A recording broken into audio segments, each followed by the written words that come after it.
BJP ஒரு மோசடி கட்சிமா? இது உங்களோட பர்செப்ஷனா சார்? இது நீங்க யோசிக்கிற விஷயம். இந்து வாக்கை வாங்குவதற்கு எதை வேண்டுமானாலும் செய்வார்கள். குற்றவாளியை மத ரீதியாக அரசியல் ரீதியாக பயன்படுத்துகிறது வேலையை யார் செய்வா?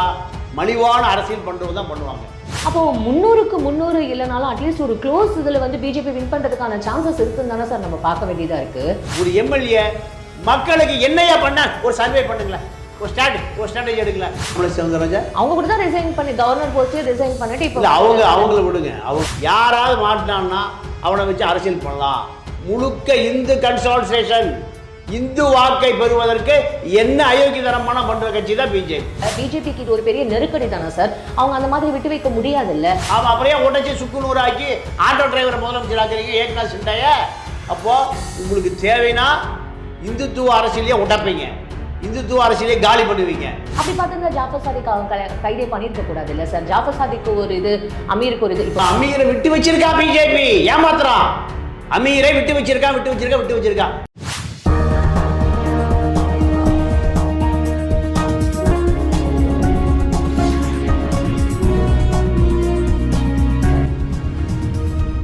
வணக்கம் நேயர்களே, இது தமிழக அரசியல் களம்.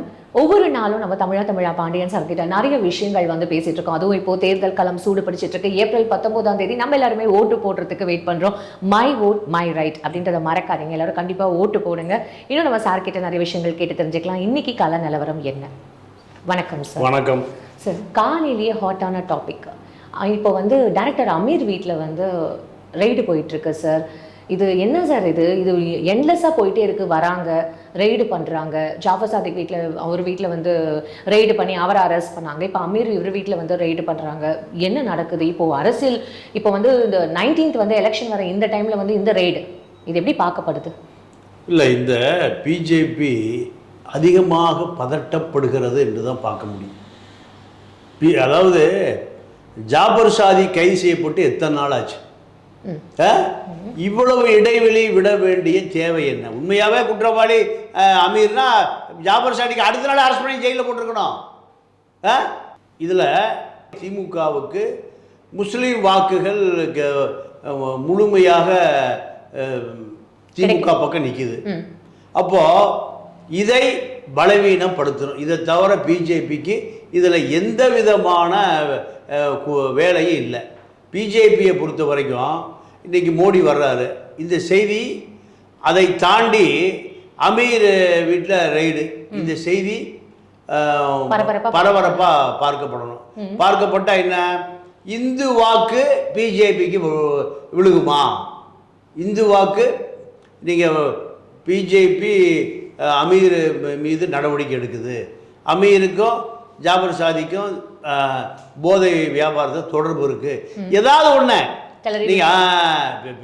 உங்களோட பர்செப்ஷனா சார்? இது நீங்க யோசிக்கிற விஷயம்? நான் யோசிக்கிறது இல்லை, இந்தியாவே யோசிக்கிற விஷயம். இந்தியாவை நீங்க அரவிந்த் கெஜ்ரிவால் என்ன ஊழல் பண்ணாருன்னு நீங்க 9 சம்மன் கொடுத்தீங்க. ஏன் முதல் சம்மன்ல கைது பண்ணி போட்டிருக்க வேண்டியதானே? நானா யோசிக்கிற அரவிந்த் கெஜ்ரிவால் கைது பண்ண சொல்லி சார் 9 சம்மன் அனுப்புறாங்க அப்படின்னா அதுக்கான இது அவங்களுக்கும் தேவை இல்லை சார்? அந்த ரிப்போர்ட்ஸ் எல்லாம் இல்லம்மா, பிஜேபி ஒரு மோசடி கட்சிமா.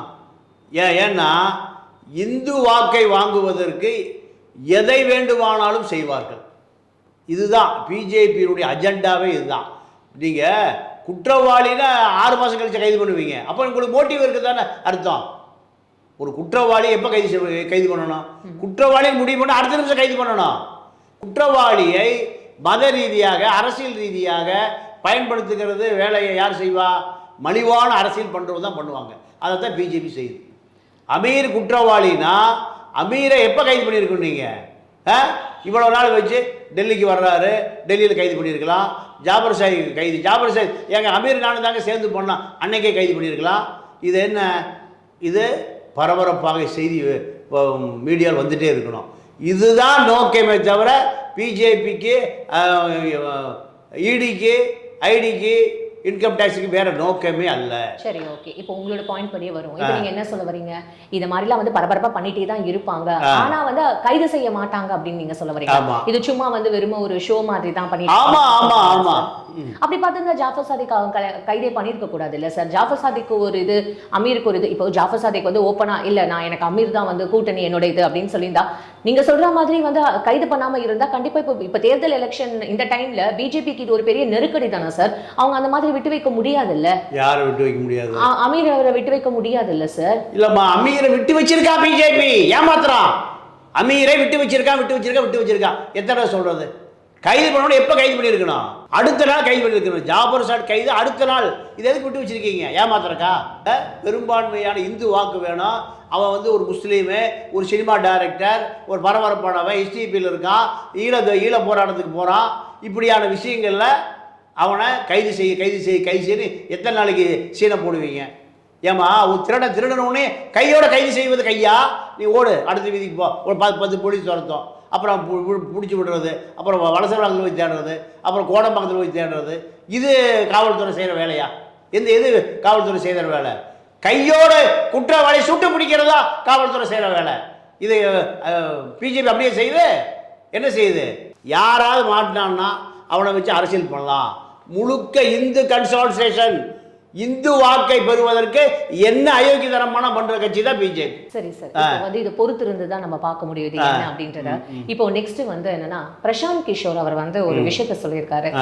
காங்கிரஸ் வந்து நிறைய இடத்துல வந்து இழக்கிறதுக்கான காரணம் என்னன்னா, பிஜேபி அதோட வலுவை இழக்கும் போது காங்கிரஸ் எந்த மாதிரியான ஸ்ட்ராட்டஜியுமே யூஸ் பண்ணல பிஜேபிக்கு அகைன்ஸ்டா, அதனாலதான் வந்து காங்கிரஸ் தோத்து போகுது அப்படின்னு சொல்லிட்டு ராகுல் காந்தி மேல கடுமையா வந்து அவர் விமர்சனம் பண்ணியிருக்காரு சார்.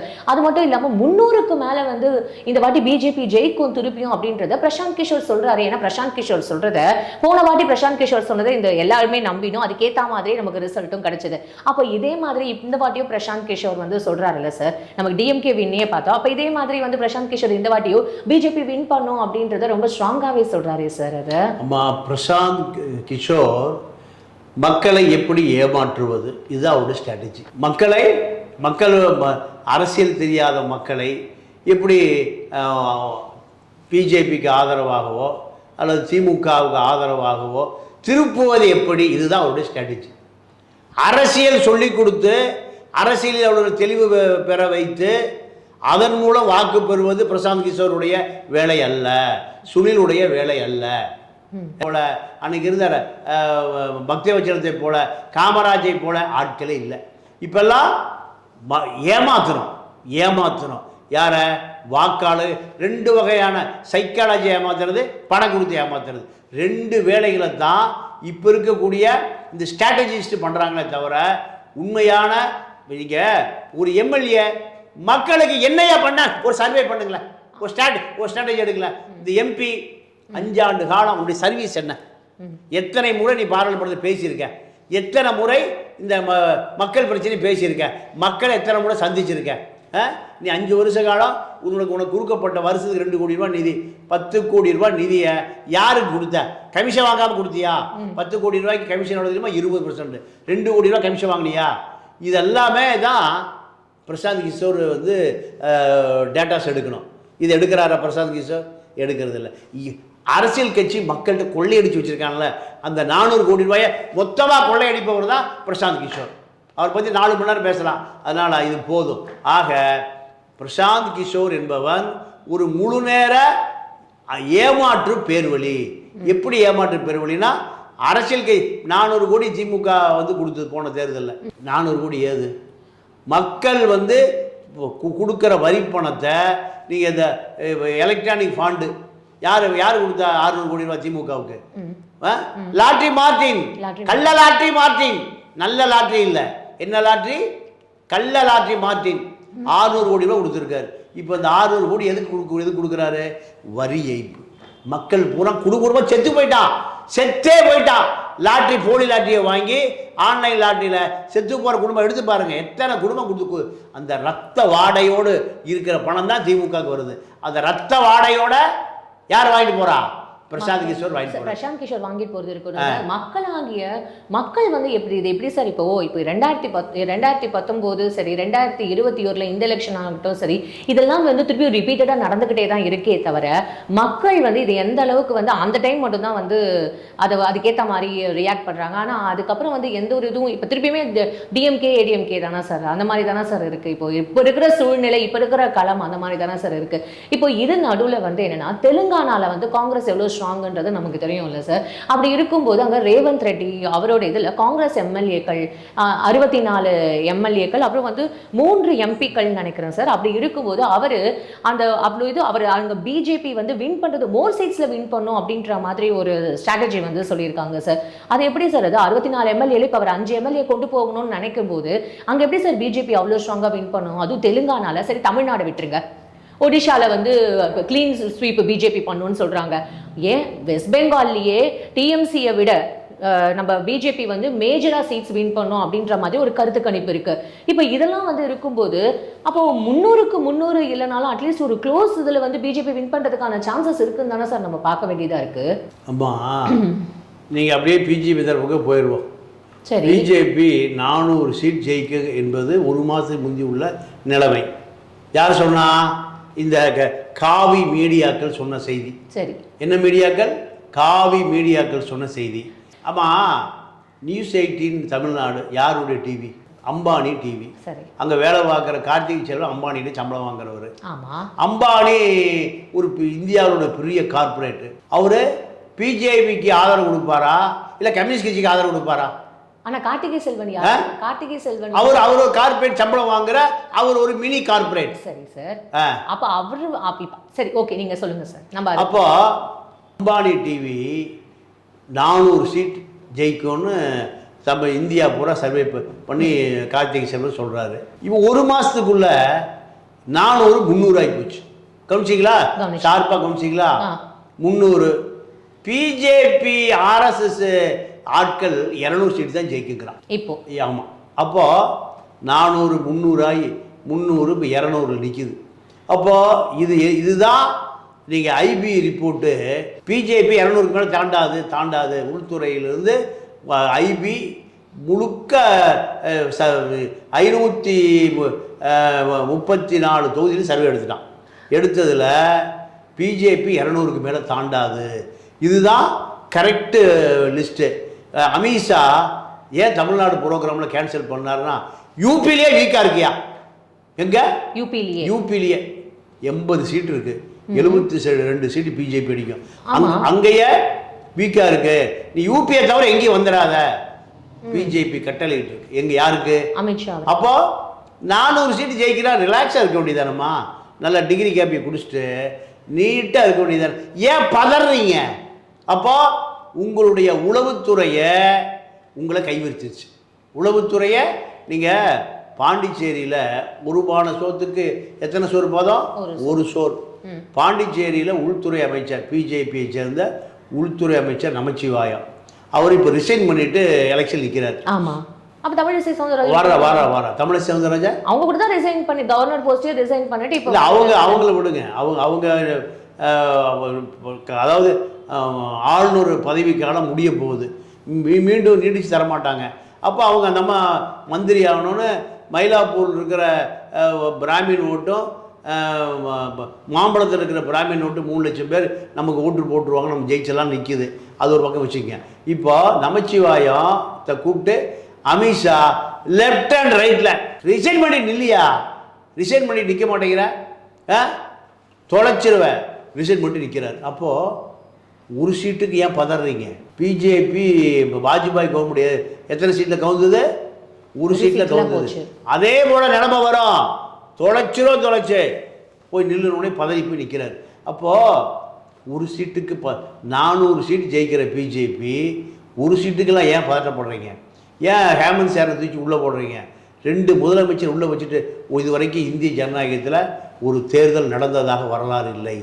அப்போது இவர்களுக்கு 10 ஆண்டு காலம் இருந்த எந்த கட்சியுமே மீண்டும் வந்ததாக வரலாறே இல்லை. இப்போ அதில் பிஜேபியினுடைய இறுதி காலம் நாட்கள் எண்ணப்படுகின்றன.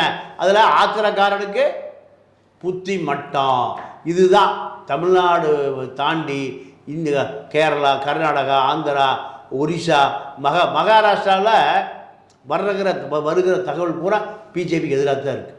பாரம்பரியமான மண்ணின் மைந்த யார்? பால் தாக்கரே, செத்து போன பால் தாக்கரேவுடைய மகன் உத்தவ் தாக்கரே உடைச்சி ஆட்டோ டிரைவரை முதலமைச்சராக்கி அவருக்கு வில்லு அம்பு சின்னத்தை கொடுத்து இப்போ அந்த மக்கள் பூரா பிஜேபி ஒரு சீட்டு வரக்கூடாதுன்னு நினைக்கிறான். பிஜேபி மகாராஷ்டிரா மக்களுக்கான கட்சி கிடையாது. மகாராஷ்டிரா மக்களுக்கான கட்சி யார்? சிவசேனா. சிவசேனாவை சிவசேனா ஒரு இந்துத்துவ அரசியல் தான். ஆமா, அப்புறம் உடச்சி சுக்குநூறாக்கி ஆட்டோ டிரைவரை முதலமைச்சர் ஆக்குறீங்க ஏக்நாத் சிண்டாய. அப்போ உங்களுக்கு தேவைன்னா இந்துத்துவ அரசியலையே உடைப்பீங்க, இந்துத்துவ அரசியலையே காலி பண்ணுவீங்க. பிஜேபியினுடைய சுயநலம் என்பது பிஜேபியே வரணும். இப்போ பட்னாஸே முதலமைச்சராக வரணும். அதை தாண்டி வேற யாரும் வந்துடக்கூடாது.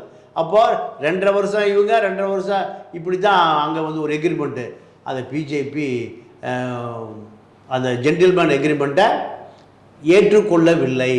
மக்களாகிய நீங்கள் தான் வந்து இந்த காரசாரமான விவாதத்துக்கு வந்து நிறைய விஷயங்கள் நீங்கள் புரிஞ்சுட்ருப்பீங்கன்னு நான் நினைக்கிறேன்.